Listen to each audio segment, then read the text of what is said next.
11 Indigenous children attempting to take their lives in one day. A 4-year-old Indigenous boy having suicidal thoughts. When will we realize they are distraught? This is an emergency. The cycle of colonialism continuing, culture-crushing crudeness cleaves their cognizance of cognitive comfort.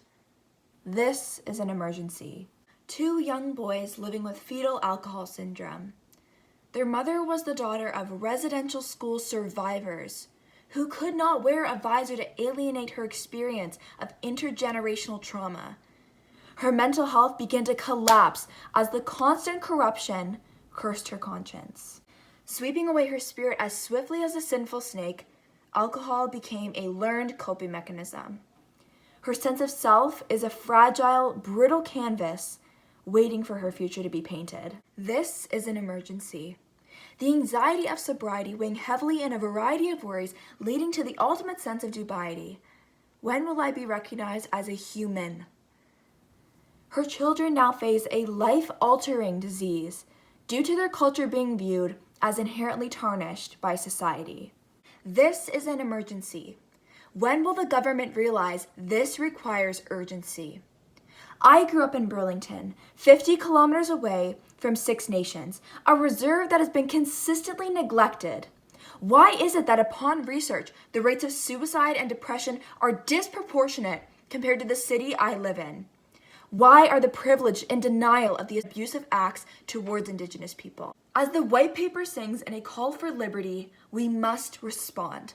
I will use my voice to raise awareness and help Indigenous people, for they are the founders of our land and authors who picked up the pencil to begin writing our country's legacy, creating government-funded counseling, access to safe housing, access to clean drinking water, and prioritizing their education would be a transformative solution to advance the internal health of Indigenous people.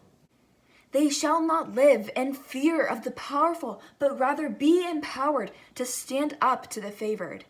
If we do not act now, the next generation will continue to internalize their feelings of worthlessness and will live in fear due to the maltreatment that their ancestors received. As history has proven, when one sinks, they all drown. Those who refuse to empathize with the wide-eyed blue, wounded birds must be further educated. We need to support the building up of this next generation by demanding the visibility of Indigenous communities and placing societal worth in sustaining their culture, collective well-being, and honoring their history. I will stand up for change. Will you?